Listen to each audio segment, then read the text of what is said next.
Hi, welcome to our channel. తమ్మునేలు చూశారు కదా.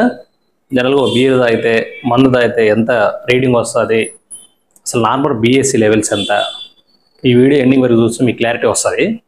Let start the video.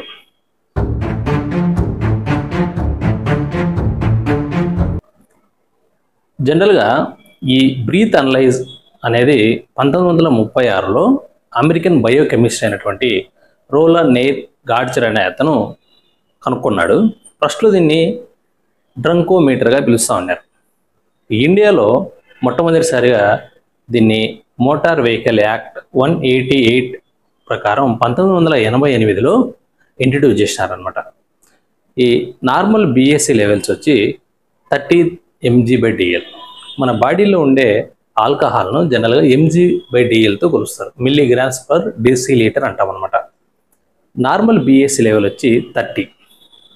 అదేవిధంగా మోర్ దెన్ 50 mg/dl కన్నా రిపోర్ట్ వస్తే పోలీసులు స్టేషన్ తీసుకెళ్ళి రెండవసారి కూడా టెస్ట్ చేయాల్సి వస్తుంది అనమాట. ఒకవేళ 100 అంతకన్నా ఎక్కువ వస్తే కొన్ని రకాల శిక్షల కింద వాళ్ళు యాక్షన్ తీసుకుంటారు. ఫస్ట్ టైం అయితే వార్నింగ్ ఇస్తారు. 2-3 సార్లు అయితే కనుక ఒక్కోసారి ఫైన్ లేదా అప్ టు 6 months వరకు కూడా కొన్ని కేసెస్లో, రేర్ కేసెస్లో శిక్ష పడే అవకాశం కూడా ఉంటుంది అనమాట. జనరల్గా బాడీ మాస్ ఇండెక్స్ అంటాం కదా, వెయిట్ ఎక్కువ ఉండే వల్ల ఏమవుతుందంటే ఈ వాల్యూమ్ క్యాల్కులేషన్లో ఆల్కహాల్ డైల్యూట్ అయిపోతుంది. సపోజ్ ఒక 50 kgs 70 kgs ఉండే ఇద్దరు వ్యక్తులను తీసుకుంటే ఇద్దరు సరే క్వార్టర్ తాగారు అనుకుంటే సేమ్ క్వాంటిటీ సేమ్ క్వాలిటీ. అదేవిధంగా ఏదైతే 50 kg ఉండే అతనిలో రీడింగ్ ఎక్కువ వచ్చే అవకాశం ఉంటుంది కంపేర్ టు 70 kgs అతనికి. ఎందుకంటే బాడీ వెయిట్ తక్కువ ఉండడం వల్ల ఈ డైల్యూషన్లో తేడా వచ్చి రీడింగ్ ఎక్కువ వచ్చే అవకాశం ఉంటుంది. జనరల్గా బీర్లో ఏమవుతుందంటే 5% ఆల్కహాల్ ఉంటుంది, 12 ounces వాల్యూమ్ ఉంటుంది. క్వార్టర్లో 40% ఆల్కహాల్ ఉంటుంది, 180 ml ఉంటుంది లిక్విడ్. అదేవిధంగా క్వార్టర్ విషయానికి వస్తే కూడా ఈ 50 kgs 70 kgs వెయిట్ ఉన్న వాళ్ళలో ఇదే మాదిరిగా వేరియేషన్స్ వచ్చే అవకాశం ఉంటుంది అనమాట.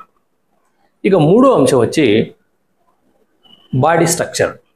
కొంతమందిలో ఏమవుతుందంటే అసిడిక్ బాడీ స్ట్రక్చర్ కలిగి ఉంటారు. వాళ్ళకి ఏమవుతుందంటే మామూలుగా వచ్చే రీడింగ్ కంటే కూడా, సపోజ్ ఇప్పుడు బీర్ కానీ క్వార్టర్ కానీ అయితే మనం ఇందాక మాట్లాడుకునే లెవెల్స్ ఏవైతే ఉన్నాయో వాటికంటే కూడా ఒక 40-50 పాయింట్స్ ఎక్కువ రీడింగ్ వచ్చే అవకాశం ఉంటుంది. మనం ఫ్రెండ్స్లోనే మనమే జనరల్గా చూస్తూ ఉంటాం. కొంతమంది హాఫ్ అయినా కూడా కైపు పట్టగలుగుతారు. కొంతమంది 3 ounces 4 ounces దిమ్మె తిరిగిపోతూ ఉంటుంది వాళ్ళకి. కారణం ఏంటంటే ఈ బాడీ అసిడిక్ స్ట్రక్చర్ వల్ల వాళ్ళ బాడీ అనేది ఆల్కహాల్ని ఎక్కువ కన్జ్యూమ్ చేయలేకపోతూ ఉంటుంది అనమాట.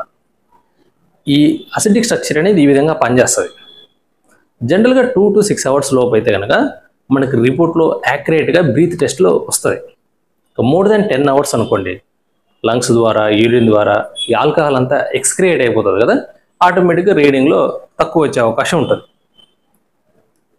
జనరల్గా పోలీసులు 90 days తర్వాత కూడా మనం ఆల్కహాల్ సేవించినామా లేదా అనేది ఐడెంటిఫై చేయగలుగుతారు. షాక్ అవుతారా? మామూలుగా ఎయిర్ ఫాలికల్ టెస్ట్ అని చేస్తారు. ఇందులో ఏమవుతుందంటే మన ఇంటికి కింద భాగంలో ఉండే ఫోలికల్స్లో ఆల్కహాల్ సుమారుగా 90 to 100 days వరకు కూడా స్టోర్ అయి ఉంటుంది. ఈ టెస్ట్ చేయడం వల్ల ఎవరైనా క్రిమినల్స్ మద్య మత్తులో క్రైమ్ చేసినారా లేదా అనేది మోర్ దెన్ 3 months తర్వాత కూడా పోలీసులు ఐడెంటిఫై చేయగలుగుతారు అనమాట.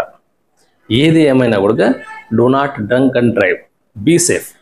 ఈ వీడియో ఎంతవరకు చూసినా కూడా ఇంకా లైక్ సబ్స్క్రైబ్ ఎవరైనా చేసుకునే వాళ్ళు ఉంటే please like and subscribe my channel. మీరు ఇచ్చే లైక్ సపోర్ట్ అనేది చాలా మరిన్ని వీడియోలు చేయడానికి ఉపయోగపడుతుంది మాకు. Thank you for watching.